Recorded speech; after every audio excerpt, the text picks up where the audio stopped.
Sports fans, this is Robert with WTB Sports News here live tonight for another edition of the Thursday Night Forecast.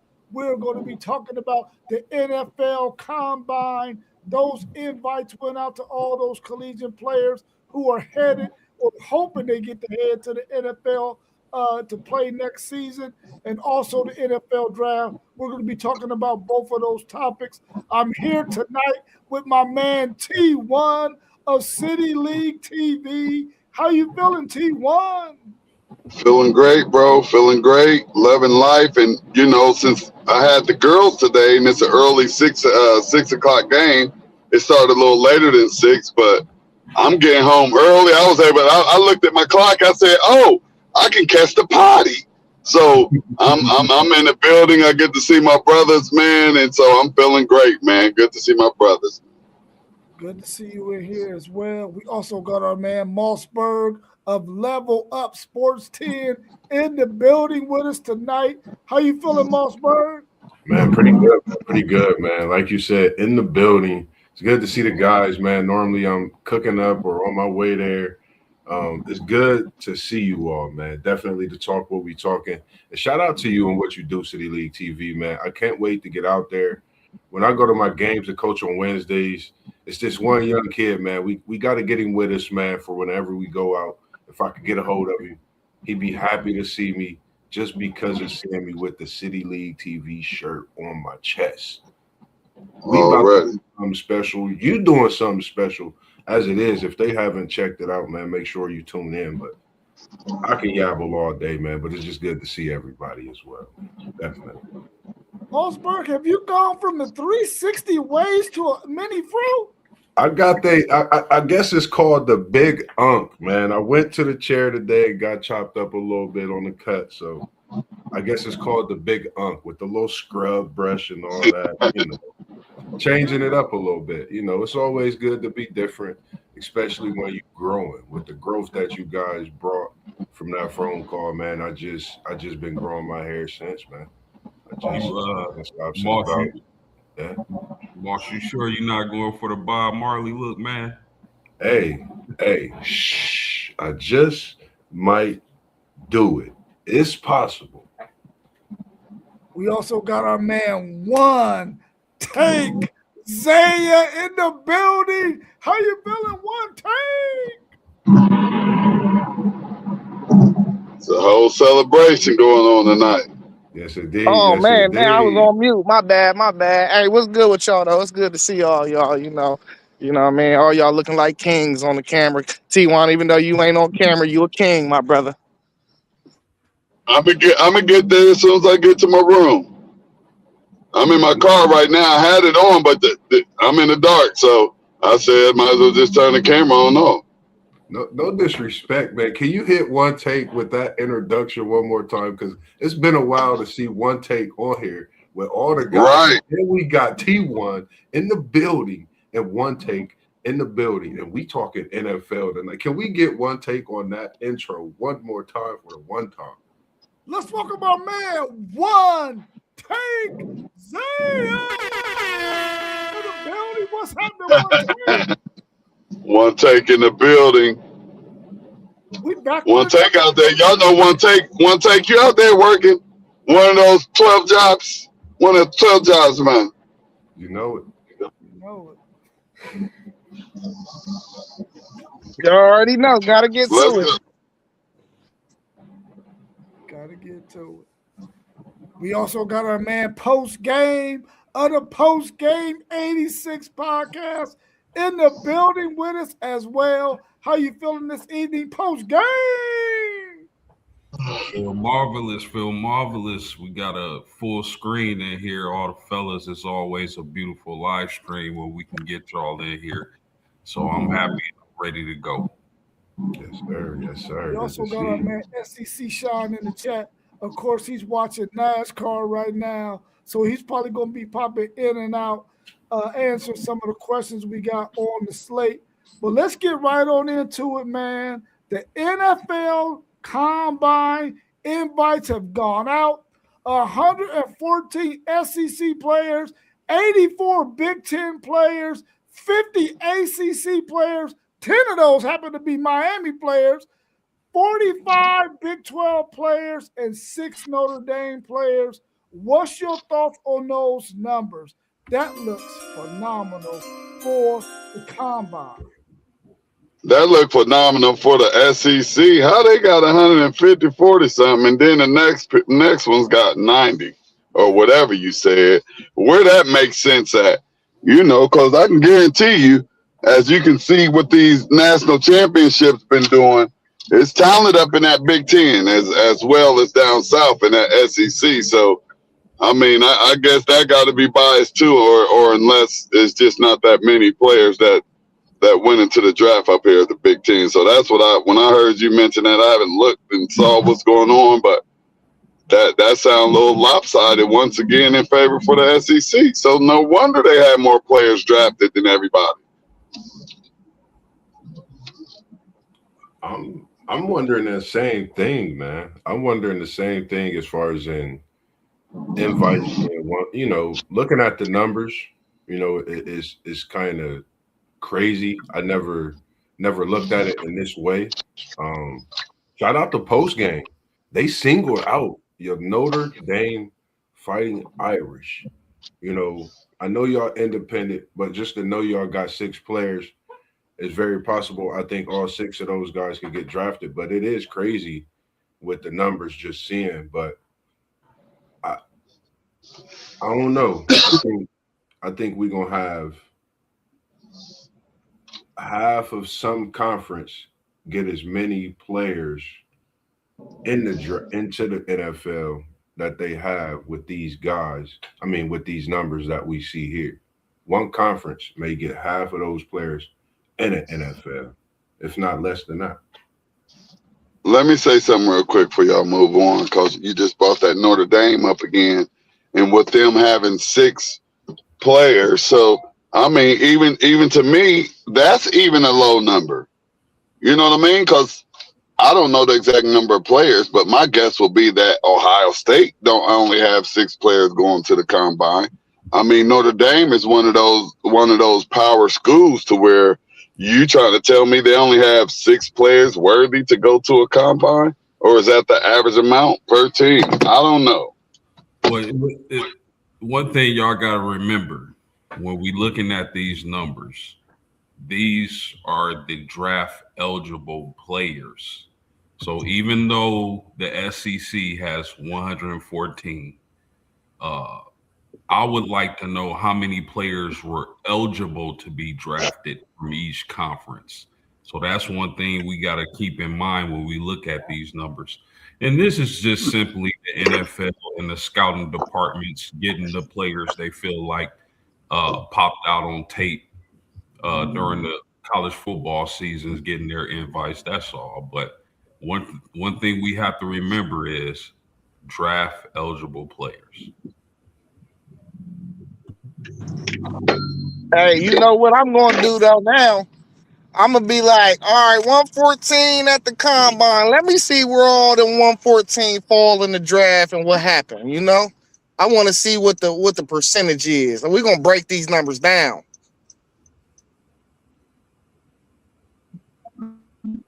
Yeah, that was my mindset. One take there. I was looking at the numbers from that viewpoint too. I want to see how many of these players, each one of these conferences, based on the numbers of guys going to the combine, how many of them are actually eligible. My man, said. They have about 30 minutes. And also, how many of them actually get drafted. So those are the 3 numbers that I'm going to be looking at. Number of guys eligible from each conference to go eligible for the draft, the amount that go to the combine, and then, as you said, one take there, how many of them actually get drafted out of those numbers. I'm going to take a look at all of those numbers to see what it's looking like. It'd also be dope, Rob, to see how those numbers broke down in the past, I don't know, 5-10 years. You know what I mean? I would like to see those numbers from previous draft lists And as well. that's what I'm looking at now. I didn't mean to cut you off. I'm checking out some things and looking at the underclassmen because it's actually a lot of underclassmen too that go into the draft that's eligible, even with them being underclassmen. And I think they could still, I'm not sure, come back even after that combine because of not, having that actual agent signing and whatnot. So, with this NIL, man, I think if some players don't get the right look, it's very possible that they come back to school and play another year. That's something to think about. I mean, it's crazy. They say Alabama got a gang of players, that's in this load of this amount of players in the SEC as well. So, I mean, who knows? But I'm definitely gonna try to check on those numbers post. That's a good thing as well. Yeah, before we get into this next question, apparently Trinidad Chambliss has been granted a 6 year of or another year of eligibility. Was this his 6 year, or because in the interview he said his fourth year? So is he saying it's 4 years based on the fact that he went to a JUCO and then he's getting four in the NCAA? Is that what he's saying? Hmm.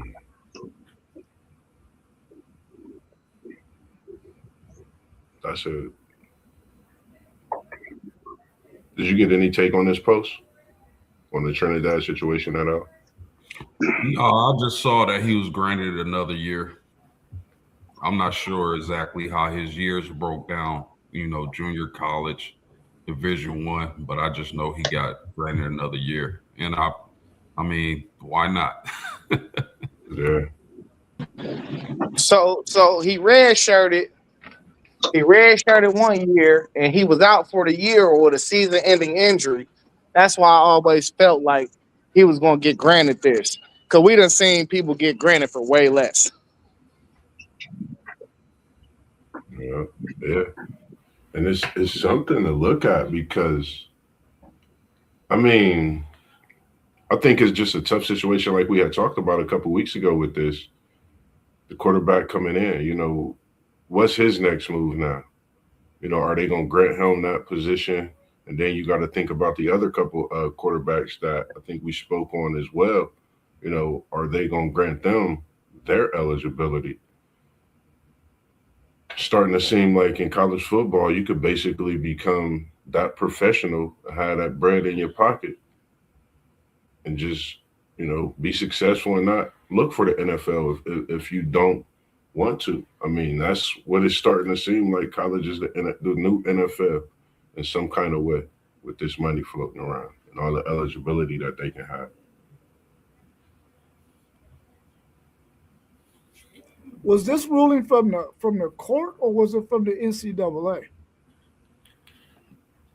Yeah, I'm looking at it. It was in court. He took it to court.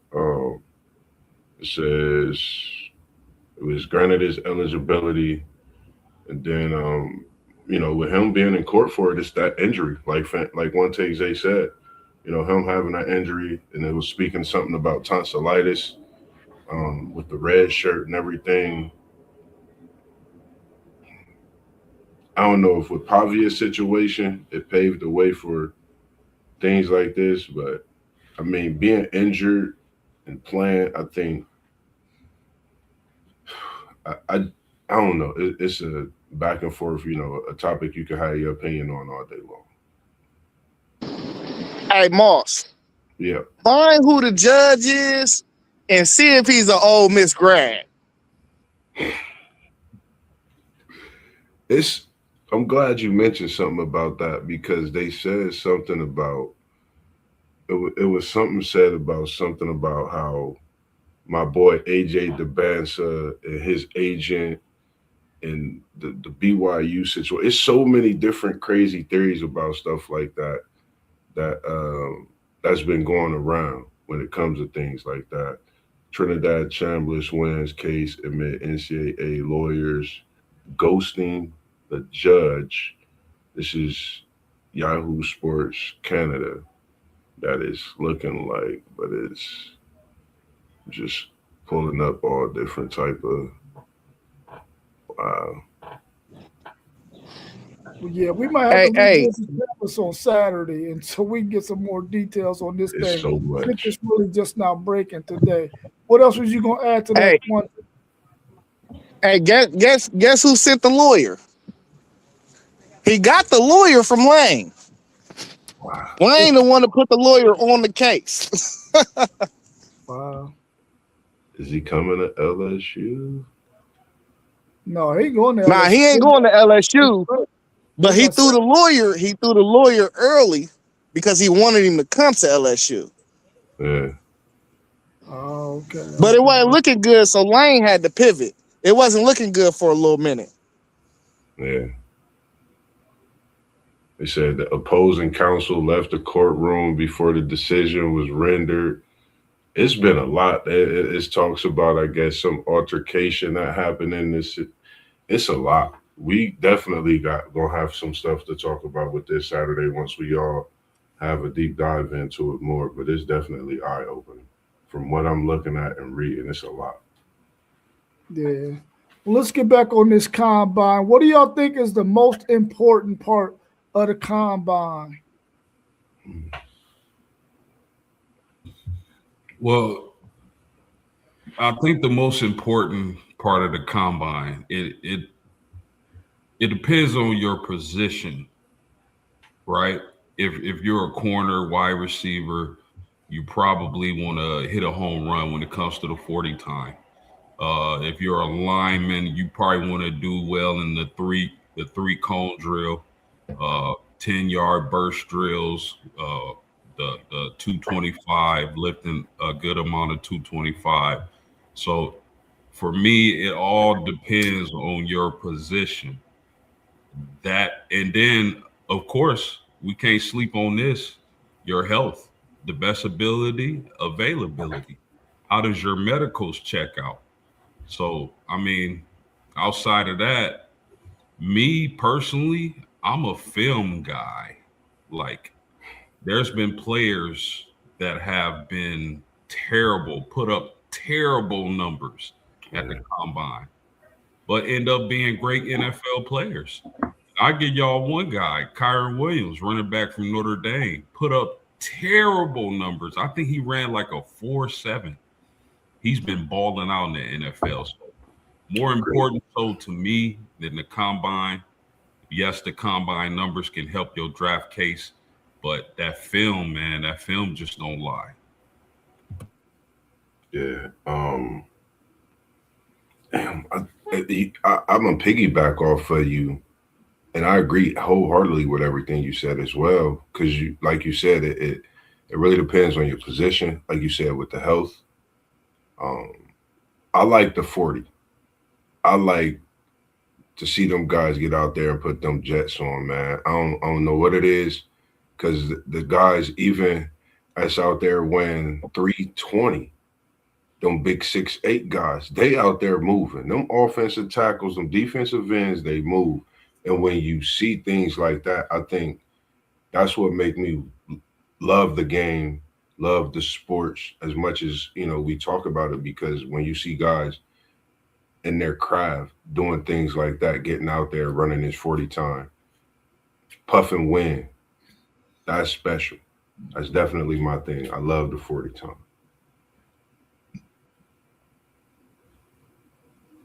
Yeah, man. I'm more in agreement with Post, man. It's about what position you play. Um, like if you're a lineman, I want to see what you repping out at.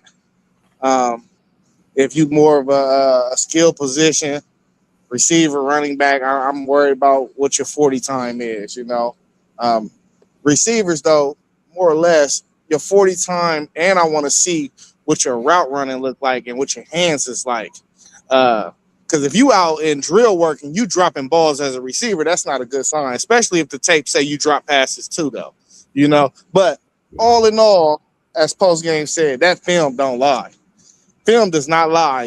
So I think film trumps all. But you know, you get certain things from the combine. You can learn certain things, but I think they weigh the combine performances way too heavily.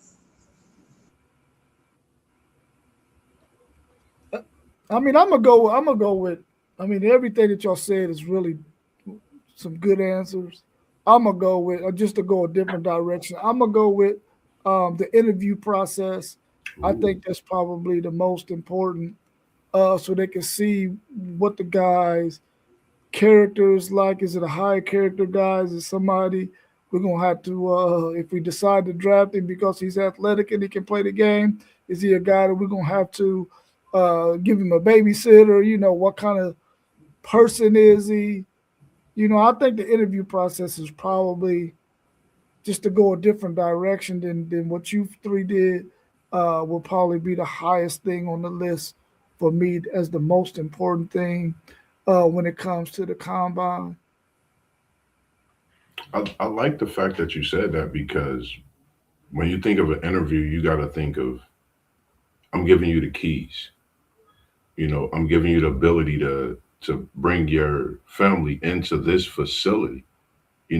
As they will have access to. I'm allowing you to be in a room with a quarterback who we have unloads of money on, boatloads of money. So it's just so many things that you do think about. So an interview is a great thing to bring up as well. So that point, I think we've seen the NBA draft. We've seen them speak on interviews after halfway through the year. I've just seen the NBA interview. They spoke about Harper for the Spurs, seeing how he sat down as a young man, being that second pick in the NBA draft. You go back and you look at these things after the season starts in progress, and those things, can make or break you. That can be another contract brewing. It's so many things that ride on that interview. I totally agree with that. It's a good name. I'm glad you said that as well. Hey, Diego Pavia been studying for his interviews. I know that's right. He done had about 10 years, no offense, Diego. But nah, but yeah, I agree, man. It's a good thing for it. So yeah, he definitely have. Yeah, SEC Sean said the story is saying it's a 6 year of eligibility for Trinidad Chambliss, and he said the state court in Mississippi is who granted it for him. I'm anxious to read up on that story to get some more details on it, and we could talk about that on Saturday. What do y'all think is the least important part of the combine? Two things can be true at once, fellas. And when I say that, the 40 time to me, the 40-yard dash is probably the most exciting thing to watch in the NFL draft combine process. But it probably, if you think about the wide receiver position, let's just take them for example. Look at the great wide receivers. Jerry Rice didn't have a blazing time. Anquan Bolton damn sure didn't have a blazing time. Larry Fitzgerald didn't have a blazing time. I believe the offensive rookie of the year this year for the NFL, Tetairoa McMillan, didn't have a blazing 40 time. So although the 40 time is exciting and we want to see those 4.2s, 4.3s, you don't have to run those things to be an effective pro, to even be a Hall of Famer. And there's a big difference between running a 40 and your actual game speed. There's some guys who can go run a 40-yard dash. They run in the 4.6, 4.7s. But when you turn on that field or see them on the field, they're moving like they're running 4.3s. So for me, I would say the 40 time is the most exciting, but it's probably the least.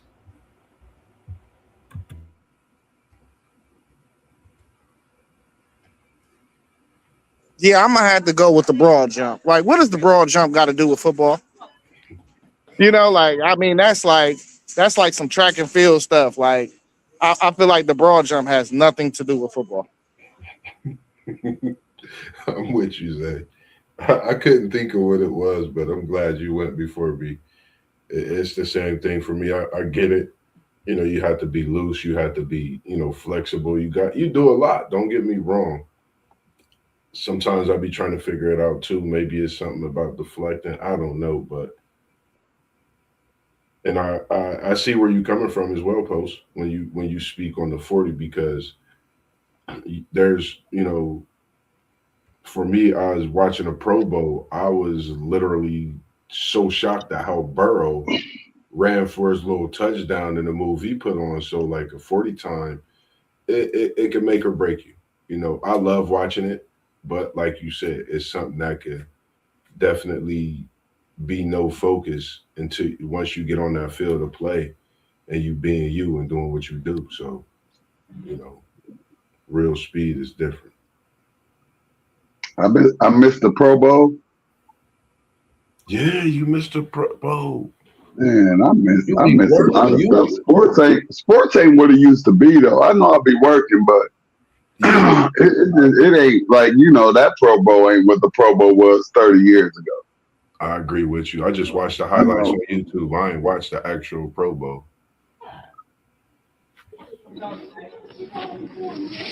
It was more of a highlight show. And ain't the Pro Bowl like flag football now or something? Yeah, Yeah. flag football, man.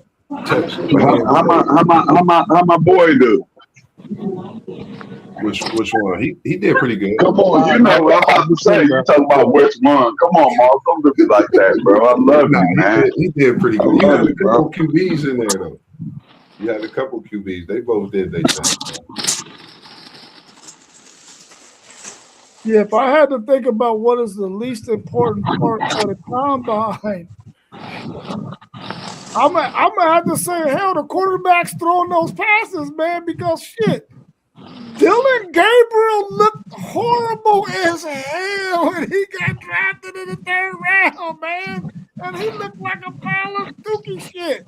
I was like, how does dude? I mean, he was throwing dirt balls, bro. Yeah, Dirt balls. and they And still he picked got this guy. drafted in the third round. So I'm saying it might be the quarterbacks throwing that football at the combine. Because I couldn't Man, believe that, man. I thought for sure he wasn't getting drafted at all. I'm about to look that up. I'm about to see what quarterbacks all Yeah, he quarterbacks. looked horrible. I remember that too. He was horrible. Yeah. He was absolutely horrible. Why you had Shador put on a straight show at his, but I think it was like they said that coach fell in love with him, and that combine meant nothing to him. I remember us doing a show, and a few of us said that he performed so bad we didn't even think he was going to get drafted. We didn't even think he was going to get drafted. You right one thing we said that. That's how horrible it was. Didn't Tyler Shaw start the whole? They said was he drafted after or before? No, he was Tyler Shaw was drafted. he was before He him. was drafted before. I think he was drafted before because he went to New Orleans, right? Yeah, he went in the first round. He gonna be Yeah, he was drafted before Shador. is Dylan Gabriel gonna be a bust, man? That's crazy. Absolutely, he's too small. He's too small. There's no way. And I know I'm off the draft subject, but Kyler Murray, I pray that he gets up out of Arizona. He kill him, my boy. Gotta go right now. What position group are you, or do you look forward to watching at the combine?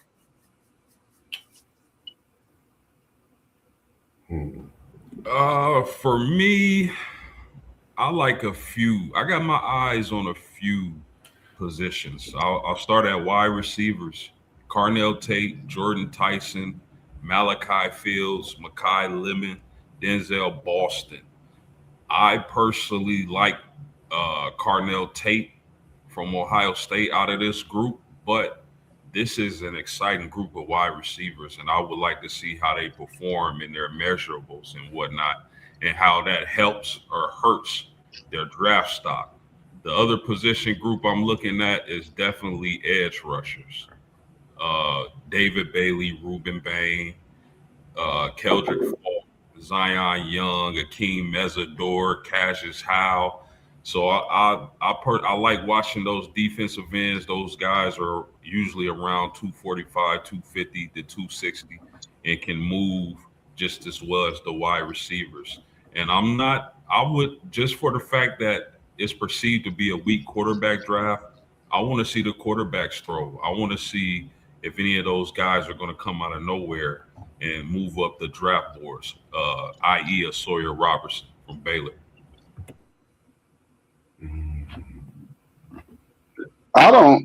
Man, I'm not interested in seeing nobody but the quarterbacks and receivers in a 40-yard dash with everybody, because really it's I don't know, man. Sports is different now to me.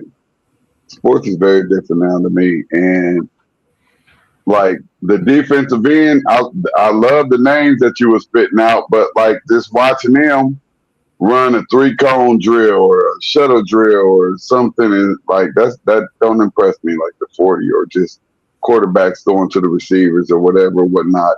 That's for the GMs and the coaches and everybody down there. But we watch it because we junkies. We fiends. You know what I mean? We all some fiends. We all sports fiends, and we watch these things because, one, we're used to watching them, we're programmed to watch them, and it's not entertaining. We're just used to watching it, and there ain't nothing else to watch. But I'm still gonna watch it, and when I can, because I love it. I especially love the 40-yard dash, and I like when the receivers run down that line and the ball's be coming quick. I think that's dope. We don't have that type of drill like for a defensive lineman, but I love when the receivers run down that straight line. You get to see a whole lot from the receivers right there, and maybe some things that they get to see from the defensive ends that I don't know about because I'm a quarterback, so I'm just looking at that, and maybe somebody who played defensive end before say, hold up, you tripping, Claiborne, T1, whatever they call me. But they got some drills too that's just like that, and I'm watching them, and they real. You just got to watch them. So I'm biased for my position, for my team, for my family, for my WTP sports dudes. There, I'm biased, so I ain't mad about it. Call me a homer. I think for me, it's more just really not just one position. I kind of like everything, but I'm looking at just a specific player for South Carolina. We seen one of their players just leave, get a Super Bowl, and Nick Imanwari. So Brandon Siss out of South Carolina, one of the cornerbacks. If you go watch South Carolina throughout the season, I think he really stood out defensively. I think it could be, a big thing for South Carolina having back-to-back years with cornerbacks going in the first round, especially in the lottery. So I'm looking to see what he do. He could sort of bring that same Nick Imanwari, burning speed, just who is this guy? He could bring that same pizzazz, to the draft. So I'm definitely looking to see what he do specifically after watching what Imanwari did this year for the Seahawks. So definitely looking forward to that.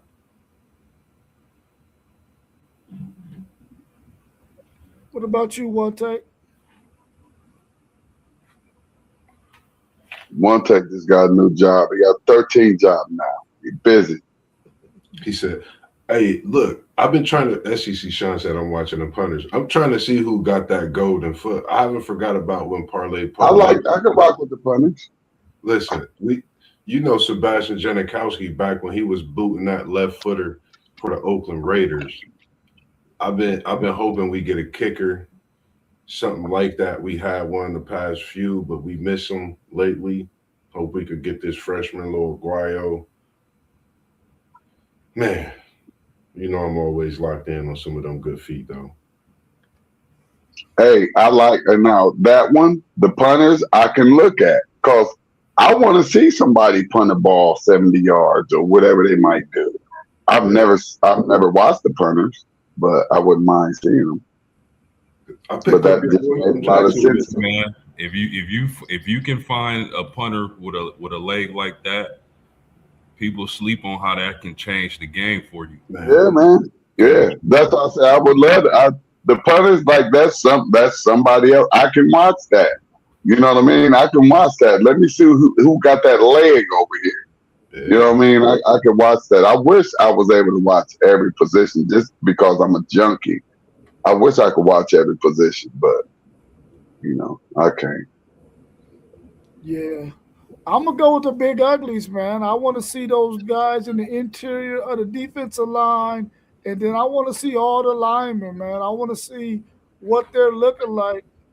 And if you think about the Patriots and Will Campbell, and I might be a homer but for saying this, but I guarantee you, they looked at that Super Bowl and said, "Man, we could have drafted Kelvin Banks, who balled out for the New Orleans Saints because Will Campbell, is that his name? He was getting killed in that. He was getting killed in that Super Bowl." They was talking about it too, all over the media, man. And that's one of my guys. I want him to have a bounce back. Like I want him to definitely have a bounce back season, especially after the way he performed in that Super Bowl. Because the way he performed in that Super Bowl, I was not happy with. Like I was not happy with the way he performed in that Super Bowl. You got Hey, y'all, anything else quick for that question. one take? Yeah, I just want to see the receivers, man. Uh, yeah, I think this is probably the deepest position in the draft. Um, but I don't think you could really tell nothing. I mean, unless a quarterback go out there and stink it up like we seen Gabriel do last year, I don't think it's really much you could tell from most of these positions. Like I can't tell from a tackle when I'm watching these drills. The only way I could tell about what a tackle is from their film. So, like, I mean, Will, y'all just talk about Will Campbell too. I heard Will Campbell played bad in the Super Bowl. I thought he had a decent year. You Oh, he know, had a I Yeah, decent he think year. they had a just very good year. He had a good year. yeah, they need to just keep on letting him get better for real. That's all. You people think you're not a finished product just because you was a number 4, number 7 pick. You got to continue to get better once you get to the league. I think also they threw some stuff at him. Like you could tell that he's ahead of his time, and I think he's going to look at the film from the Super Bowl specifically. That's going to be something that he literally. They talk about that when New England get back in that position. I think he'll be back in the Super Bowl with Drake May. I definitely feel very good about that. I just think New England is back with having Will and Drake May. They definitely could go back to the drawing board, hang out, dinner with the guys, and stuff like that. Definitely. New England wasn't even supposed to be in the Super Bowl.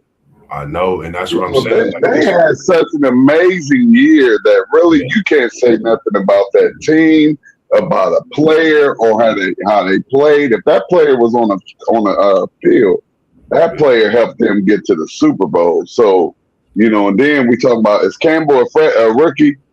Yeah. yeah, Yeah. So like no, he just had the best year of a lot of rookies of his life.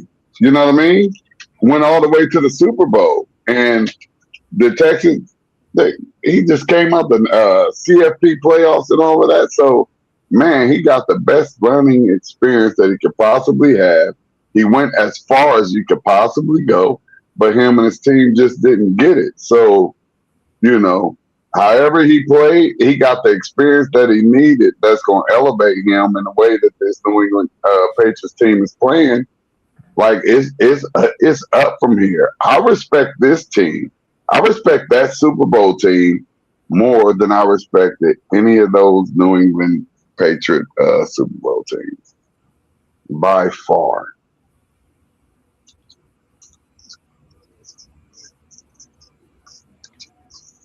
All right, all right. Is there one or two players that you're looking forward to or interested in to see how they do in this NFL combine? ooh, Cardinal Tate.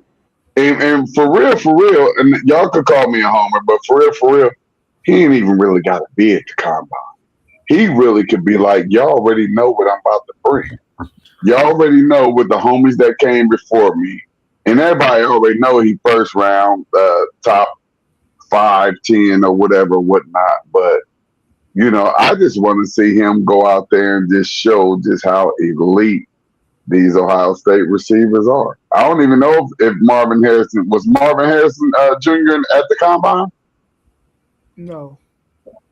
Was Ibuka at the combine? No. I don't know. I don't. Was he? I think he was. Ibuka might Was he? I think Ibuka was. Like, was he? Okay. I don't remember, but just for. Go ahead. There you go, my guy. And that's why I be missing you, Zay, because guess what? You be doing your homework. I be too busy. You young. You still be in school doing your stuff. You be coming with the Ohio State facts. And that's why I'm mad that you always be gone, because I come on here and I be talking and I ain't got no facts because I ain't did no homework. The dog ate it. Yeah, they did pro day. They didn't do combine. They did interviews and stuff. Exactly. Like they didn't go do what everybody else did. Yeah. I thought I knew my stuff, Zay. And that's why you better stop playing, man, because you be helping me out. We be having subjects and stuff, and you be coming in with the stats, and I'll be like, yeah, you're backup dancer, boy. Let's go. Hey T, I was in therapy, man. I was getting I my feel mind you. right. Hey, listen here. Man, I'm in therapy right now. You hear me? So it's all good, and I feel you. But that's why we gotta make sure that we keep God first. As long as you got God first, nobody can touch you and everything will be all right. And it don't matter what you're gonna do. Now that's facts. Big facts. For sure, Come fellas. on, y'all. Hey, guess something I learned, y'all. Guess something that I learned. We can't be having silent time. Somebody gotta come in. Gotta come in when it get like silent, like that 1 second, 2 second, 3 second, all of that shit. Oh, excuse my language. But somebody gotta come in. We can't have that's dead air. And we gonna be on that professional level. You know what I mean? We kicking it up. Our numbers is good. Everybody rocking. So it's just a little thing that we gotta make sure that we get and stay up on top of us. And we have so many people in here where somebody got to know once that baby get past 1.5 seconds or 2 and ain't nobody said nothing, somebody got to say something. We can't have no dead air. They said dead air is bad for anybody trying to do this right here. Them WTP sports dudes, one thing we do know is that we definitely the best in the city around here. We most consistent, all of that. Can't nobody hold us. So, we just going to keep on making this thing do what it do. Yeah, we can't have no dead air, though, y'all. Talk about it. What's your thoughts on this one, post game? What's your thoughts? Yeah, so 2 players I'm interested to see how they test in the NFL Combine is Ruben Bain and Arvell Reese. I want to see that. Oh, yeah. Hold up. Don't leave. You can't say Reese without saying Styles because he's a freak of nature, too. Both of these linebackers are freaks. They're 6'3", 6'4". I'm waiting to see that 40 times. Like, they have both of them going in the first round. But yeah. I ain't mean to step on your toes, though, with my homerism, since y'all always want to call me a homer. So I'll put it out there. Y'all know I don't care. But, hey, we got both of those linebackers, their size, their athleticism, their strength, and the program they went to. I like that. I like that you put that out there post game. You always working that post, man. Might be the mid, might be deep. You might be 2 feet away from the basket, man. Appreciate you, post. You always, post. It's like you always throw me alley oops. Post always throw me alley oops, and that's why I rock with post. Post always throw me something good to come back with. That's why I rock with you, and I can't wait to meet you personally, bro. Oh yeah. Wherever it is, man. It might be in Indy, it might be but I can't wait to meet you personally, man. Just you over here But I can just tell you're a cool dude, and I like cool dudes. Everybody here, cool dude. Yes, sir. Yeah, I them appreciate dudes. that, T1. I appreciate that to the fullest, and I am super excited to meet each and every last one of y'all. And Moss, don't think I forgot about our little rendezvous on the court, buddy. Man, listen here, man. I'm telling you, I'm chilling so tough. When my basketball game come back, I'm gonna be back. Let's think about what KD been doing since he left that finals game, just on his scoring and his averages. I'm gonna be like that. They say back like cook crack, but I ain't cooking. I'm gonna be hooping, and it's gonna be from deep. And we shooting three balls, man. I'm telling you, I'm thirsty to get back on that court, man. I've been hungry for it, and I think it's gonna be meant for us to do it in that sense of us, when we together. It's gonna be for the right time and all for the right reasons, man. I can't wait for it. I think Arvell Reese, man, he's not a homer in this draft. I'm looking forward myself to see what he do. I'm gonna piggyback off post with Bane, but I think one that nobody's going to talk a lot about is that offensive tackle that Miami has that's going to the draft. I think he's special.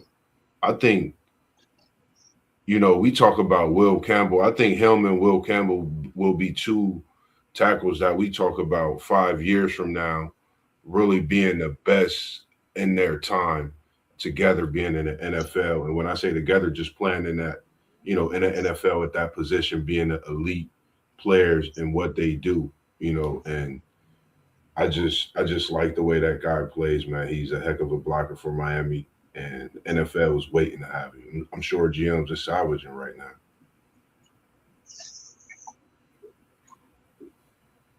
Yeah, I'm interested to see what Jalen Gilbo does from Texas. I didn't expect him to get an invite to the combine, but he did. And he did not have the best of season this past season. And he started for 2 years, once at the star position, which is guarding the slot receiver. This time he was on the outside. He did not have a really good season.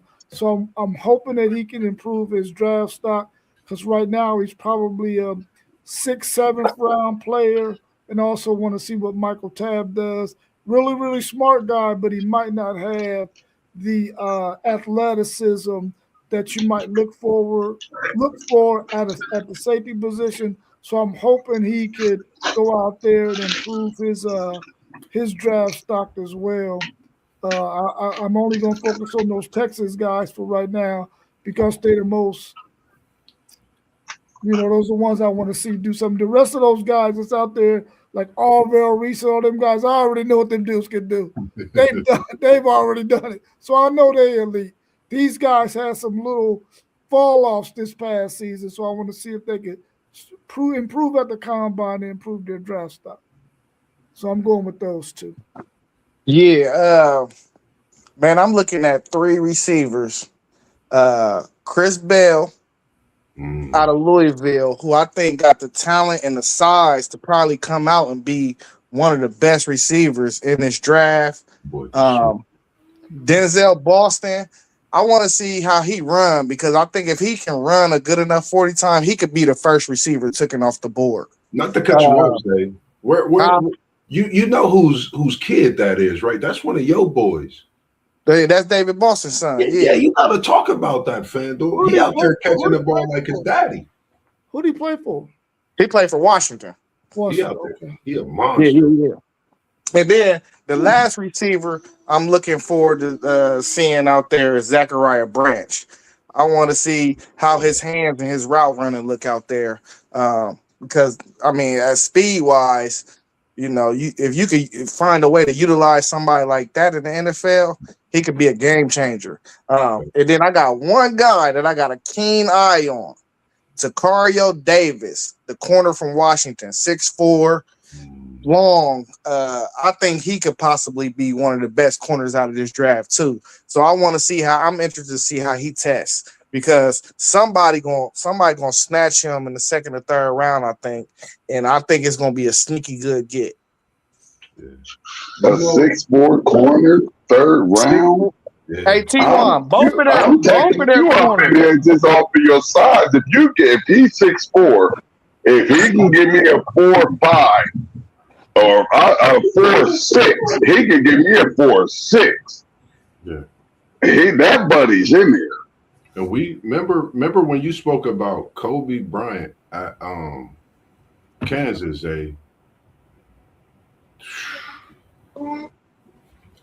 I think these corners is going to be something special in this draft because they got that elite height, but they body build and the receivers.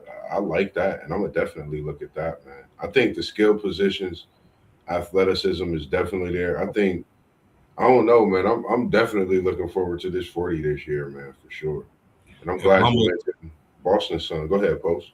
No, if I'm a defensive coordinator and I play a lot of zone, I'm making sure I get that kid.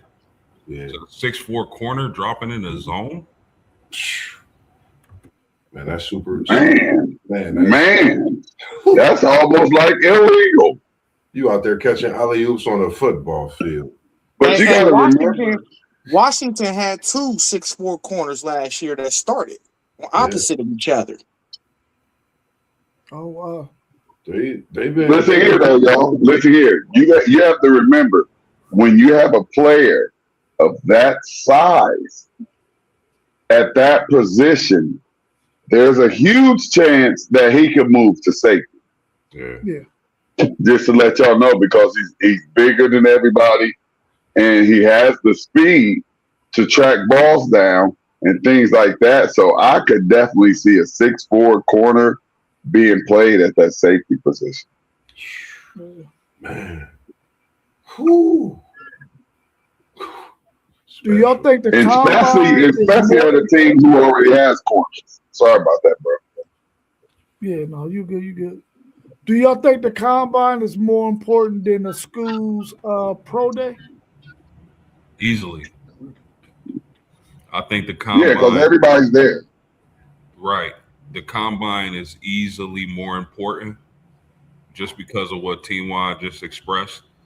Everybody's there. You're in an NFL stadium in Indianapolis. All the guys you're competing with, for the most part, are competing right with you. When you do your pro day, it's all familiar. You're at your school, likely, your friends, your buddies, your teammates, your coaches. Your quarterback, bro. Exactly. You got your quarterback. You're comfortable. I want to see how you are outside of your environment. 100%. And so to me, it's a big difference. The NFL Combine is definitely more important than your pro day. Now, your pro day allows you. Let's just say if you slip up at the combine, you maybe didn't run the 40 you wanted to run. Your school pro day gives you a chance to make up for that. But definitely the NFL Combine is more important.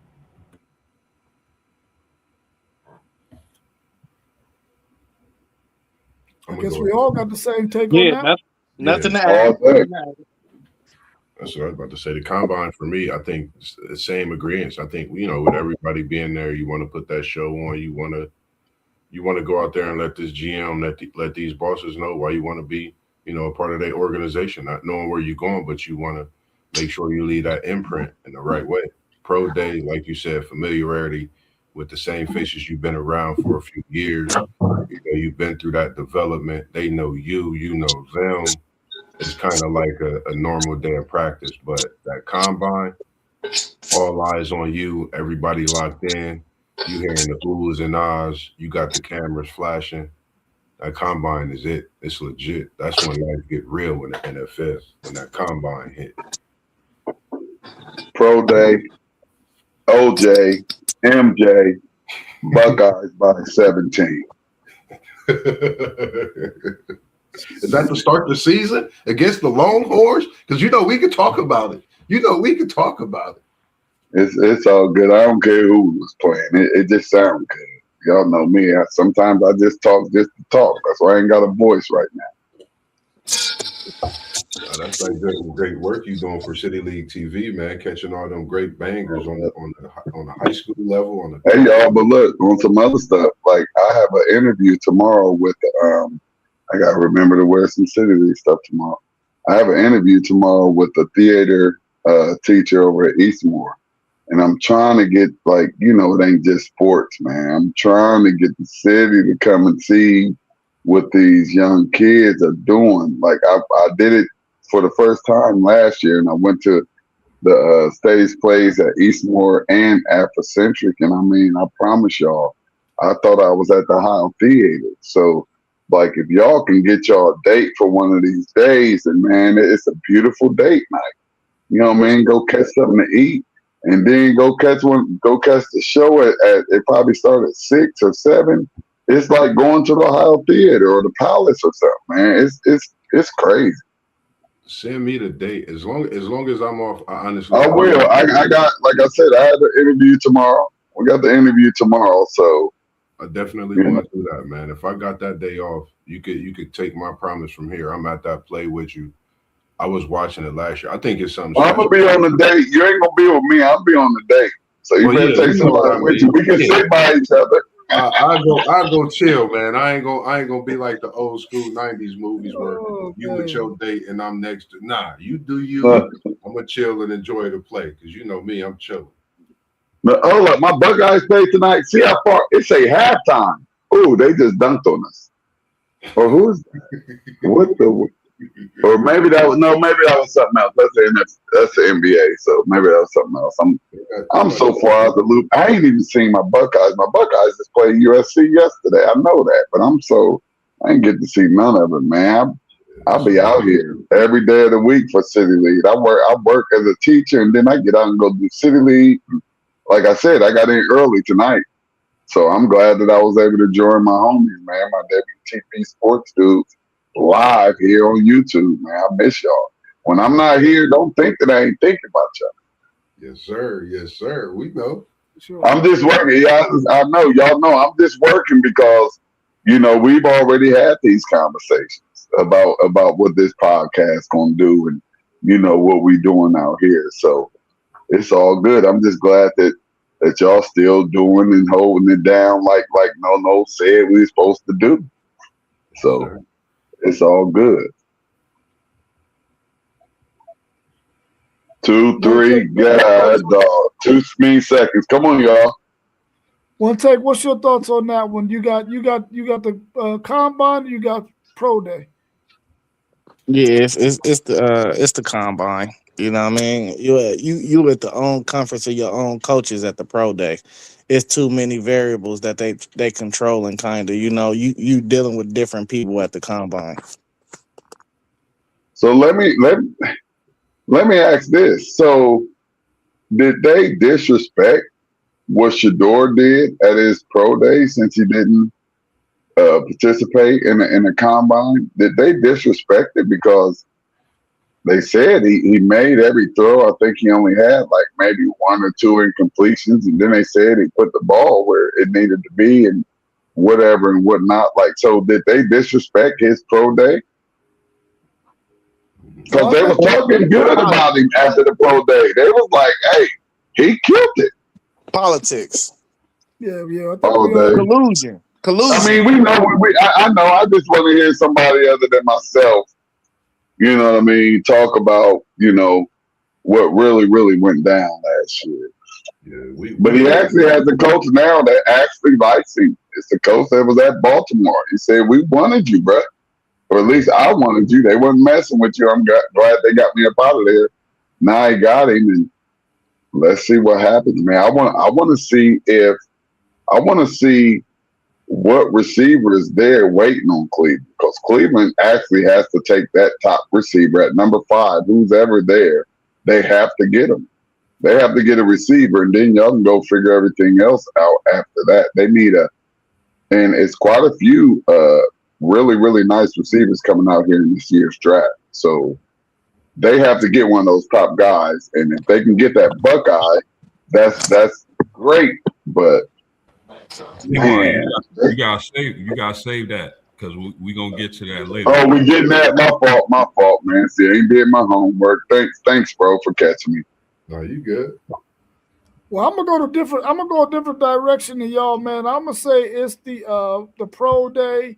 They get an opportunity for whoever's interested in those particular players, they're going to be there in their environment and they get to see how comfortable these guys are in their environment and get to see them work out and do what they're going to do. And I like the pro day.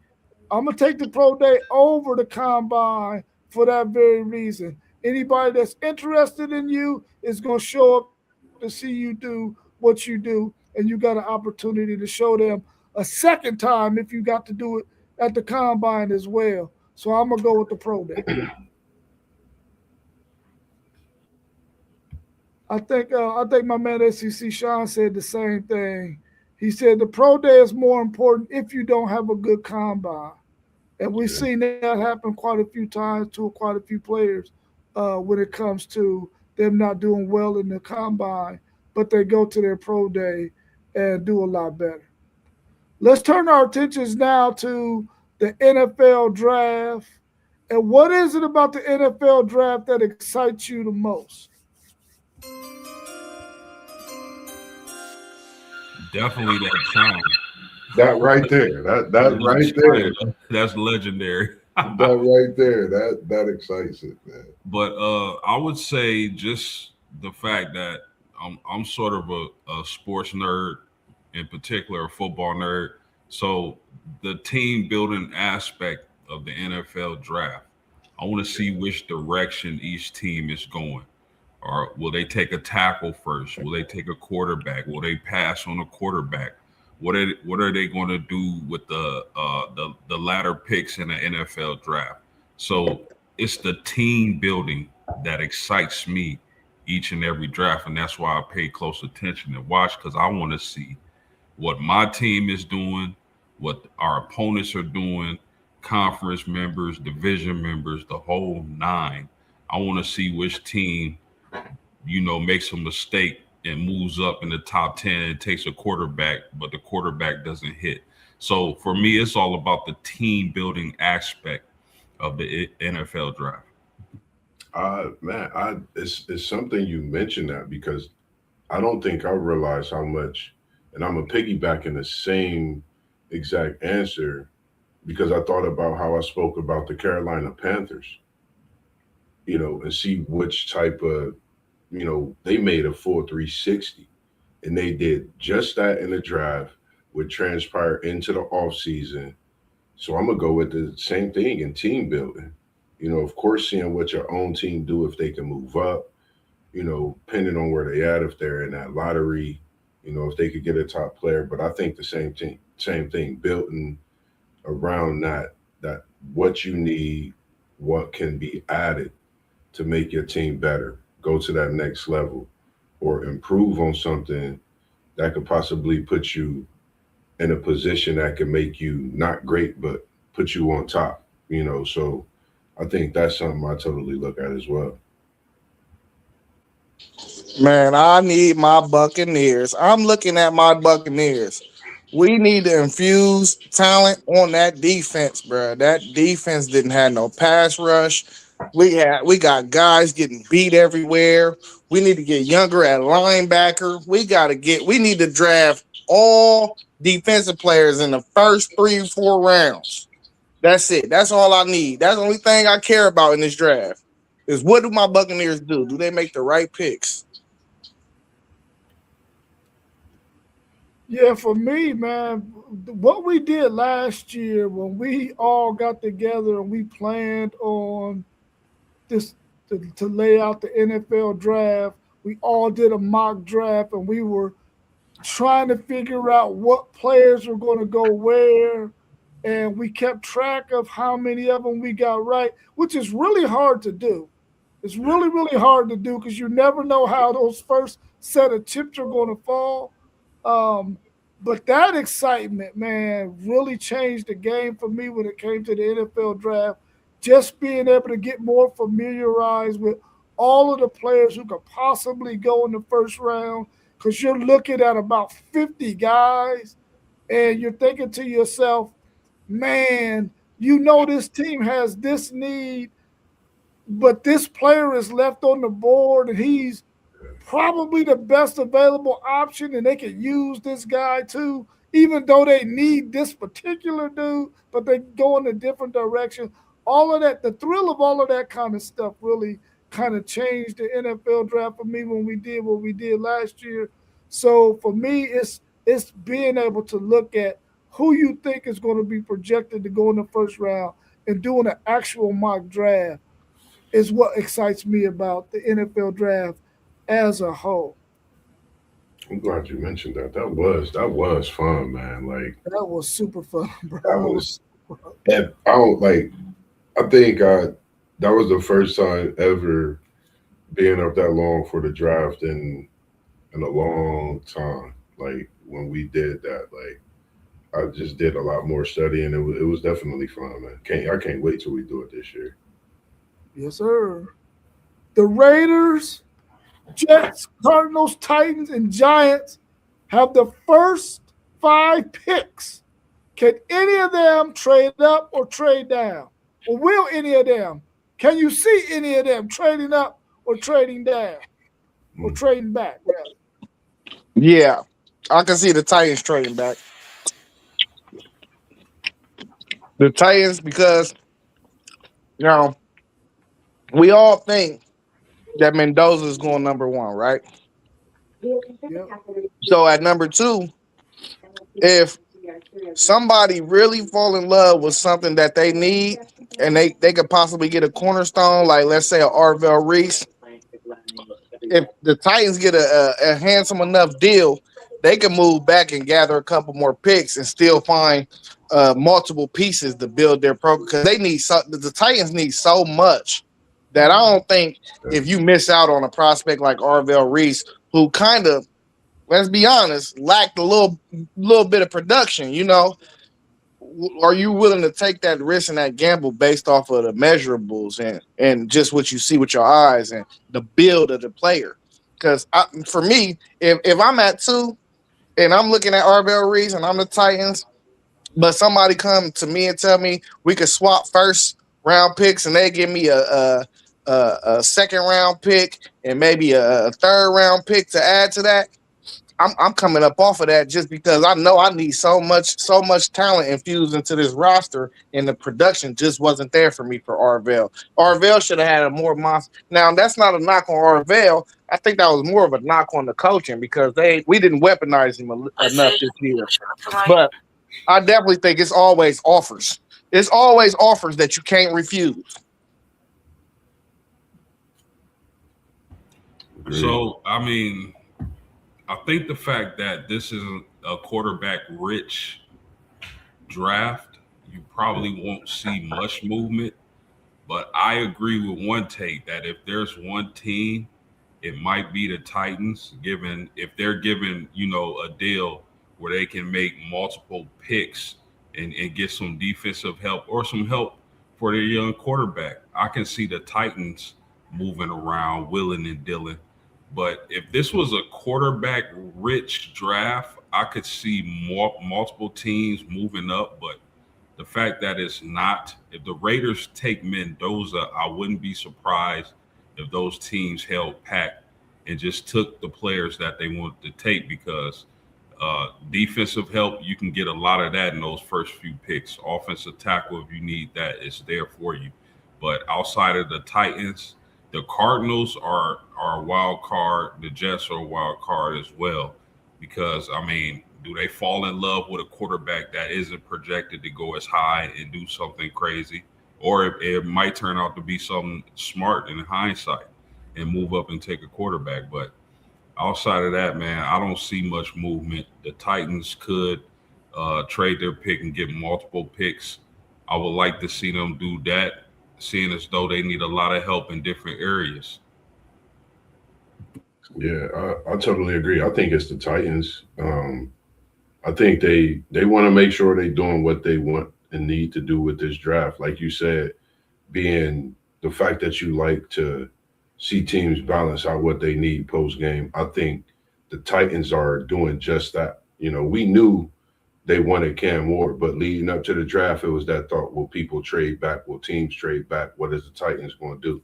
The Titans showed everybody we gonna get our future quarterback And now I think you're about to see Tennessee make moves to get their future wide receiver, future defensive back, possibly, and fill all those positions for the future.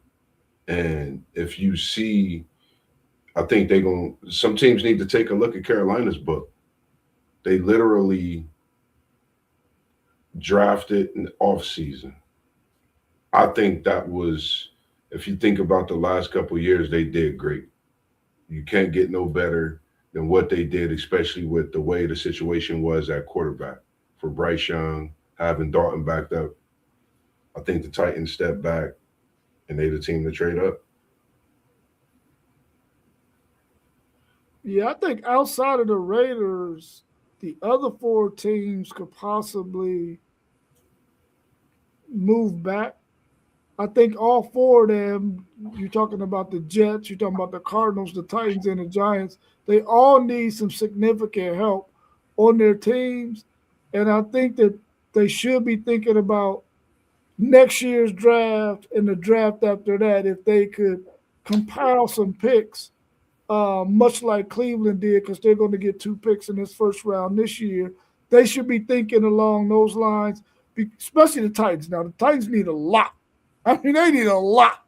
So they definitely should be thinking about that because they should be thinking about not just only this year trying to get some additional picks, but also trying to do something this year to get some additional picks for next year.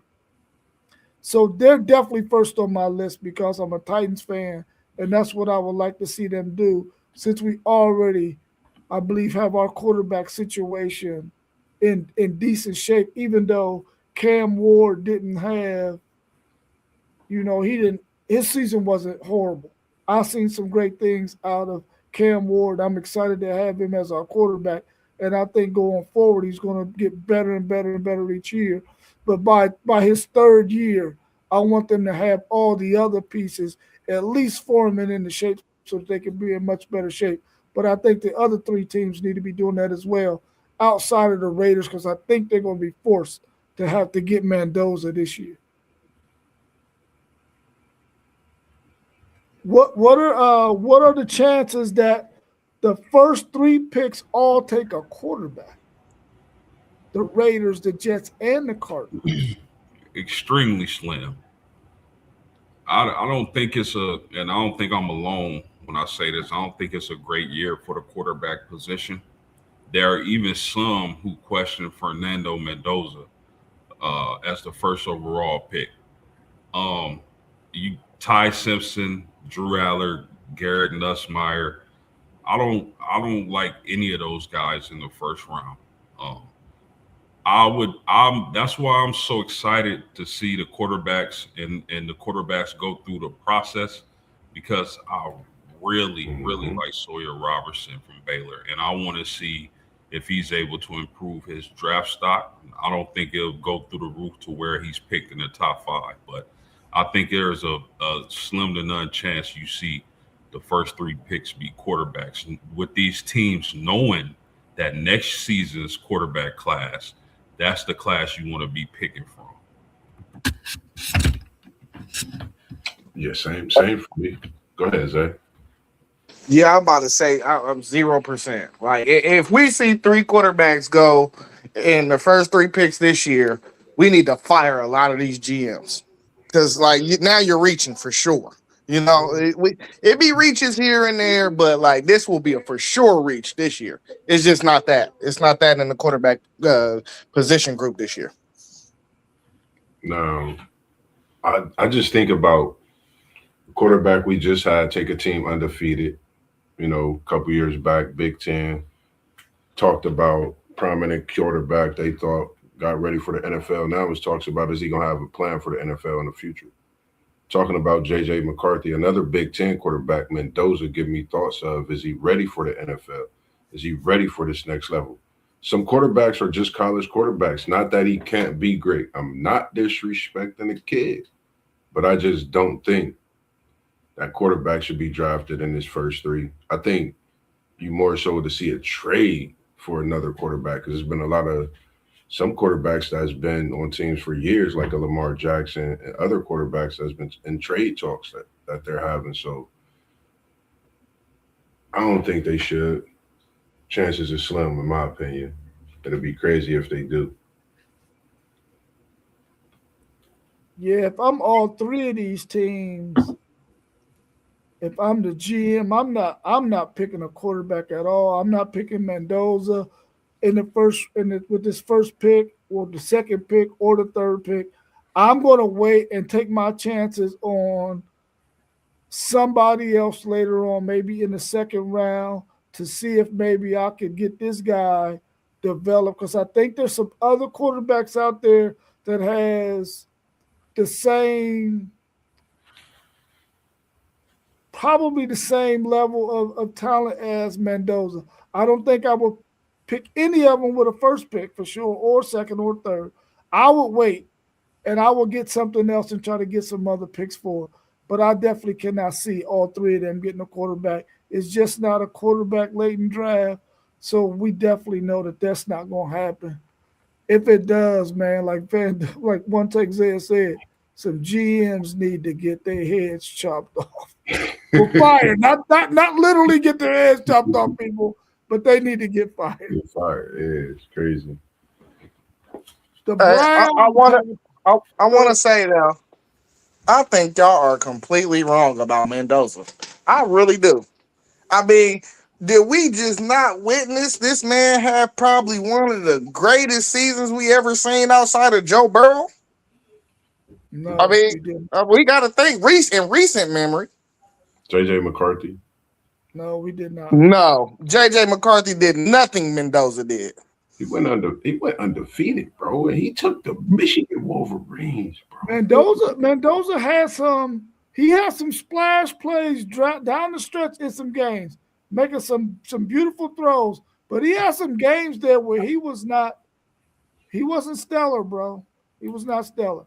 So We all have those games. We all have those days. Joe Burrow didn't have one of those games. Yeah.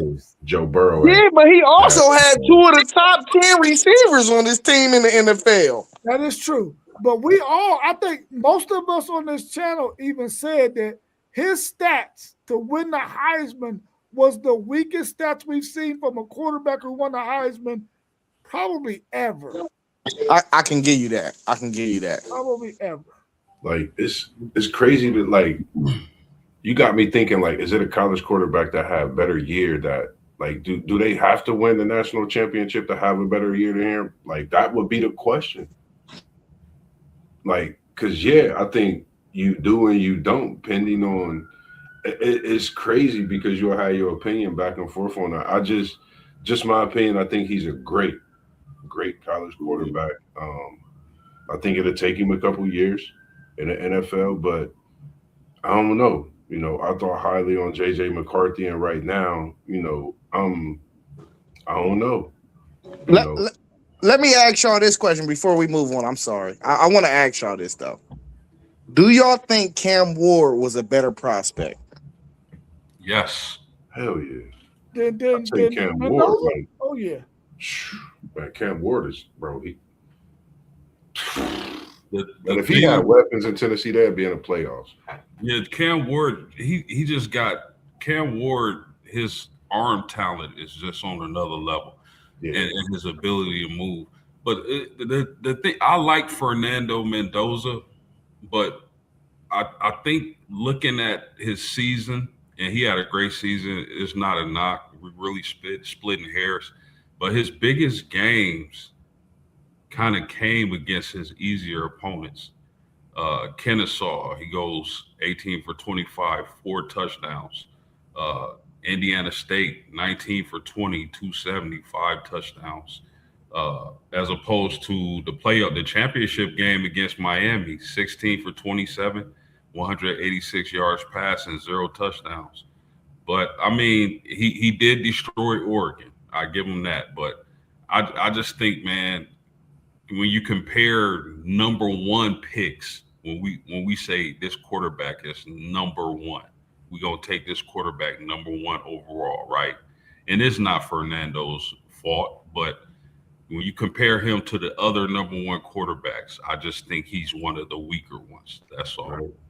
And then you can always say, like, with him being in the same conference, played against him, we know, but he's a freshman. Your true freshman saying another year with saying go out and perform, that same way. Like, it's so many ways back and forth. Like, because me, quarterback in the Big Ten was saying, I mean, I think he was the best quarterback in the Big Ten. I know people gonna judge that game and whatnot. Up until that point, people were saying Sands the Heisman, hands down, even before Indiana won. So just because that game, I understand a lot more when you say that game. With us talking about what we talking about when you think of the draft and stuff like that. Because if Sands coming out in this same draft, you taking Mendoza or you taking Sand because of the upside. Like, that's going to be, you know what I mean? So you really can think about those things when you're talking about this. It's something that we could really look at now with this draft coming up too. Yeah, hey, I respect all y'all's opinions, but intangibles matter to me. And I seen a tough ass kid. That's Yeah. one thing I seen. And teams get behind guys like him. And that's one thing I know. 100%. Well, He definitely got 1,000%. some strengths, and those what you just spoke on is definitely a strength of his. I mean, he could be a quarterback to go to, to the area over there where it's sunny at, Arizona. I mean, you just never know. This is the NFL, so I mean, wishing him luck in every way, man. That's one thing for sure. And like you said, he is a strong kid, but everybody gonna get that welcome to the NFL hit. Yeah. Thing. The Browns have 2 first-round picks, the 6th and the 24th. If you're the GM, what direction do you go with those 2 picks? If I'm the Browns and I'm picking at 6 and 24, I would love to see Carnell Tate go to Cleveland. If Carnell Tate makes it the 6, I think the Browns have to draft him. Given Shador Sanders, a 6'3", close to 200-pound wide receiver like that, which all these draft guys rave about Carnell Tate's tape. His tape is really good. So if I'm Cleveland, I'm looking at a wide receiver. If I'm gonna move on with Shador, he definitely needs another a number one wide receiver, and that guy for me would be Carnell Tate. And then 24th, I mean, I would like to add a second offensive piece to surround Shador, but at that point, I probably would go best player available. But definitely that 6th pick, I'm definitely looking at the wide receiver position, especially if Carnell Tate is sitting there. I agree with you. I'm going, yeah, I like Carnell Tate. I was going to say, why not load up with Shador? Because I think if you look at Cleveland this past season, only thing they really was missing was the offensive weapons. So why not load him up with those offensive weapons and let Myles Garrett and his defense, have fun and go out here and, get this organization back into a way of what they not used to, I would say, of course, but, get them going in a different direction, for the future. And I think that's why they have Shador there. Myles Garrett, is so many people that speak highly about him. So I think get him a couple wide receivers, get him the offensive weapons he needs. Yeah, at 6, regardless of if any receiver has coming off the board yet, I would actually go with Chris Brazell from Tennessee at 6. I think he fits Shador a little better than Carnell would. 6'5", more of a deep threat. We know Shador trying to push the ball down the field. Honestly, I like him though paired up with Shador more than a more intermediate type of guy in Carnell Tate. 24 though, you got to go offensive line. Maybe if a Caden Proctor is around, the other tackle from Utah, not named Fano. If he's around, you got to look in that tackle or that tackle spot, or maybe if the one of the best two guards is available, you got to look at that spot somewhere on that offensive line though. But Chris Brazil, if he there on the board, I would definitely take him if I was Cleveland. Yeah, for me at 6, I'm going with an offensive lineman at that number 6 spot, and then I'm going with a wide receiver at 24. I'm gonna go in the opposite direction of what you did one take there. I'm gonna go O line early, and then get me a wide receiver at 24. I think they can. I think he gonna get the kid from Miami for some reason. Are you talking about the guy on the right side or the big tall dude on the left side? That big, like he's 6'8", like the big. Oh yeah, the tall dude on the left side. Big Left side. Darcy brother. Nah, Yeah. it's is it Manu? It's Oh no, like he on the some, right side, Mossberg. That's the yeah, right. That's the right. He's the right guard or right tackle. Zay, go watch some highlights of him. Zay, you He's, gonna be like, he's oh good, yeah, bro. I like him. I that like boy's him. that boy's a beast. I don't know if he coming out this year or next year, but they do got him on both sides. But I like watching how he like his technique, his strength, and like he don't like he got good sportsmanship, but he gonna sit you on your butt and help you out sometimes getting up. But he's just a pure dog, man. Yeah, he was their best lineman. The Yeah, one you're talking about, he was their best lineman. Not the dude on the left though. That the big tall guy, he can get beat sometimes. yeah. Should the team you root for go heavy on the defense, offense, or balance it out in this draft?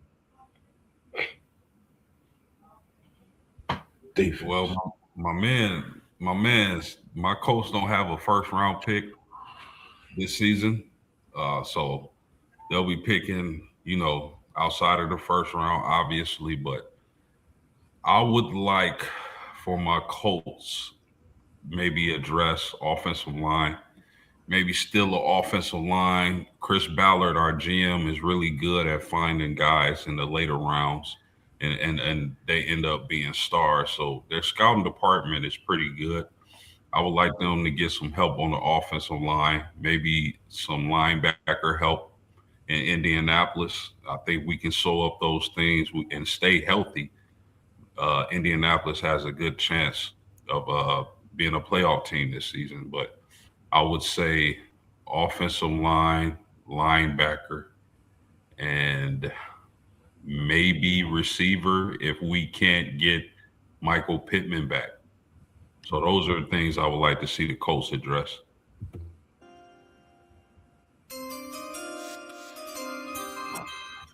I'm looking forward to Cincinnati getting some defense. I think the only thing we need is defense. Particularly, I'm looking at the linebacker department and the cornerback position. I think when it comes to having a cornerback like we had in Taylor from Pittsburgh a few years back and how he played in the nickel, we were missing that. Defensively, the middle of the field was open. So having that linebacker, having that cornerback that could kind of move around, study the game a little more, and know what's going on with the offensive team to where he could better communicate. So I like for us to have a shutdown corner and a linebacker. I think our defense just need some retooling, hit the free agency pool, and make some things shake, man. Because if Cincinnati get a defense, I think the NFL is in trouble. Defense. We need more defense. We need a defense after our defense. We need defense, bro. Everything needs to be defense in this draft. I'm tired of it. I'm seeing McCollum get beat. I'm seeing that, man. Everybody getting beat. Everybody. And then we getting old. We had zero pass rush. Zero. It was non-existent. Like that can't happen, man. And we still almost won the division. Man, they got to go 5 rounds straight defense. I don't want to see not one offensive player drafted unless it's a lineman, because you always need more linemen. Right.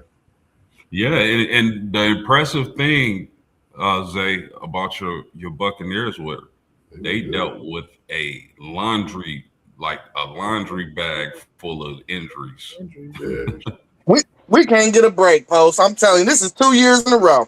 I'm telling you. you better off getting the Kit Kat. It's the only break you go, man. It's crazy, man. I think that derailed y'all's season for real, man. Like if y'all was healthy, Zay, I really felt y'all could win the NFC, no question about it. I think y'all was just the way y'all was playing. Mike Evans being hurt, y'all's rookie still playing great. Mayfield was on his way to an MVP season. He had an injury that nagged him, and that's just it. So I agree with you with the defense. I see what you mean too. Yeah, as horrible as the Titans' defense was, I think they should go heavy on the offensive side of the ball and defensively address what they need to address in free agency. I think that they allow some players on that defense to get away the year before that they probably should have kept on that defense, but I guess they wanted to free up some space money wise. Hopefully, they're going to do that this year and get the players in place on the defensive side of the ball, but they need to go heavy on the offensive side of the ball in this draft because if you're going to draft a quarterback like Cam Ward, you got to put the toys around him that he's going to need in order to be successful. So I'm going offensive side of the ball heavily for my Tennessee Titans. Who is the best player in this draft class on your draft board, on your big board? Offense or defense, or just one, or both? Just you can do both, or you can do one, or you can do it however you want. I'm a I'm a I'm gonna say the offensive guy for me would be Jeremiah Love. I don't throw around generational talent a lot, but in this case, I believe Jeremiah Love is a generational running back, and if he ends up with the right team, i.e., a Kansas City, I think he's going to do tremendous things in the NFL. With just off based off his athletic ability, his durability, you get him with Andy Reid, he's going to be really special. Defense, I want to see Arvell Reese's measurables. I want to see him run the 40. I want to see his reps. I want to see his three cone drill because, from what I believe, he's an athletic freak. So I'm excited to see the type of numbers he posts. Those two players to me are on top of the board. Jeremiah Love, running back Notre Dame, and Arvell Reese, linebacker Ohio State. Mm. Yeah, I'm just going to do one player. And the best football player in this draft is Caleb Downs, hands down. I don't even really think it's close. I think if he was at a more prevalent position, he'd be the number one pick overall. Or if they thought safeties was prevalent, I think he'll be the number one pick. He's just overall, to me, the best football player in this draft. I'm really looking forward to my guy from Miami. I don't know what it is about him, man. Francis. I hope I say this right. Francis Mauigoa. That's what I'm looking forward to. That's his name. I don't know. I just think when you think about quarterbacks, you know how it is for them protecting the quarterback. Watching how I think we're gonna see the last type of performance from Will Campbell like that. I think these offensive linemen are something to look at. 6'5", 300 plus, about 330. Once you get that NFL workout, just start to stretch his body out and work out. It's like you're gonna be dealing with a chiseled specimen on the field, and I think he's just the perfect kid to come in and be that. So I'm looking forward to Francis to see what he brings to the table when it comes to this draft. I just like this kid. Yeah, I'm going with Caleb Downs as well, man. I feel like once he gets to the team that he's going to be on, he has a chance to be a Bob Sanders, a Blaine Bishop, Yeah, a Ed Reed, Earl Thomas. He has an opportunity to be a game changing safety that a defensive coordinator can use in so many different ways, man, to affect the game from the defensive side of the ball, man. We saw what Eamon Worry did this year. I think that Caleb Downs can be a chess piece like that for whoever drafts him. I'm going with Caleb Downs, man. His intellect, his skill level, his ability to be able to tackle in the open field, to be able to cover guys. He just can do everything from the safety position, man. And I think that he is undoubtedly the number one player in this draft. I agree as well. I just like that kid from Miami. I figured, somebody as far as a maybe T1 as well. I knew Caleb Downs would be one. Specifically, man, he's definitely a sure talent. I'm looking to see what he do, in this NFL first game on the field defensively. When he make a hit, everything, man. I'm definitely locked in to see what this kid do because it's for you to leave a program like Alabama, regardless of what people say. You leave a program at Alabama, that's a 5-star program. You go to Ohio State, you bring that same intensity and you stay I mean, you continue to do things. And I just think this is going to be a Sean Taylor that they didn't get to see of their time. I know you mentioned so many greats, WTP for life. I'm going to say Caleb Downs is going to be the Sean Taylor of this generation because they didn't get to be blessed in seeing Sean Taylor's greatness. Rest in peace that he brought to this world of football. Hey, my comp to him is Troy Polamalu. I mean, you can't go wrong. Either one, man. Either or, Good man. comp. That's whew. Damn, Zay. Zay. Man, there's so many greats out there at that safety Jet position. Life says Down, Styles, or Bang. Those are all good choices too. It's good to see you in here, Jet Life. Jet Life. Isn't he a Miami Hurricane fan? Man, we Buckeyes in my family, but I don't know what you talking about. Oh, no, I wasn't for sure because we be having so many comments. I know somebody came in and was a Miami fan one time. Hey, it's Buckeyes all through and through. You hear me? Buckeyes. I got you. We got that application for you still. Look, he said OH. It's good to see you in here, man. Appreciate it, man. I'm trying to think next week. I'm in the process of actually trying to get this conversation set up for next week as well on Wednesday. As long as they don't drag my schedule out or my schedule don't change, I'm trying to set up another conversation for the evening Wednesday night. I'll definitely get in the chat and as well let everybody know too as well. Hey, the city championship this weekend.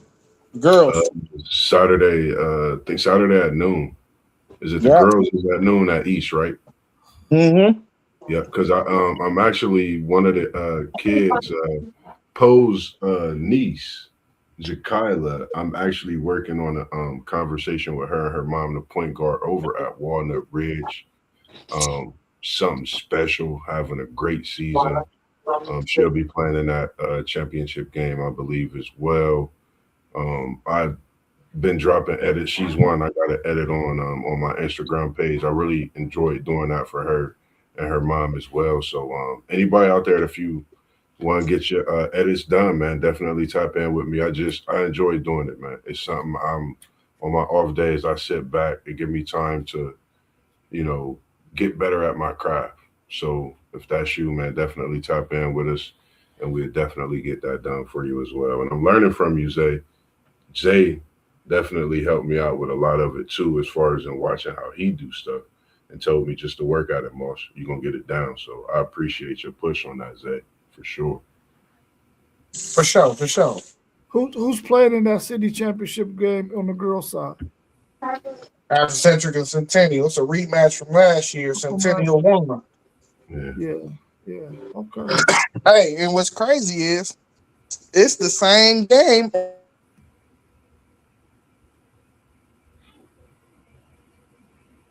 Say it again, Oh, Zay. you went out. We didn't hear you. Oh, his connection must have got bad. Yeah, I don't think I'm gonna be able to make that game, but man, I kind of wish I was. I'll be out of town next week, so I don't think I'm gonna be on Thursday or Saturday or Sunday.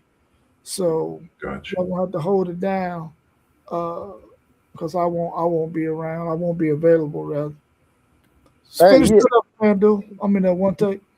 yeah, I was saying it's the same game for the city championship on the boys' side too. Yeah. Oh, okay. Africentric and Centennial made it on the girls and boys side. That got to be something that's never Well, it's been done before. Centennial they literally trying to win back something that they haven't had in it's history for Centennial. They're trying to bring a historic feat and win it is city championship. Afrocentric, we know what they about. We know what they do. On the girls' side for Centennial, they got a monster over there.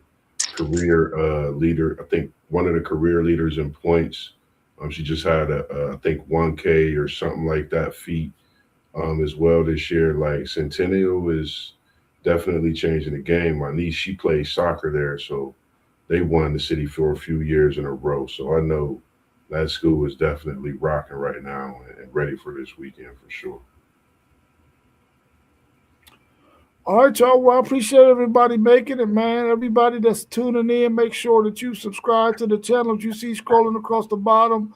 WTP for Life, Level Up Sports 10, Parlay Poe at the Blitzburg Podcast, our man Post Game 86, also One Take Zaya, and our man City League TV on Facebook and on YouTube, and our man SEC Sean. Make sure you tune into all of those on YouTube. Subscribe to all of those channels. Like, share our videos. Tell your families and friends about us. We're trying to really, really grow our platform so that we can continue to bring you great content like we've been doing for the past year and a half, going on 2 years. Y'all enjoy the rest of y'all's evening. We out, and we'll see y'all again on Saturday morning at 10 a.m. Peace, fellas. Peace. Peace. Have a good evening, man. Much love. All right.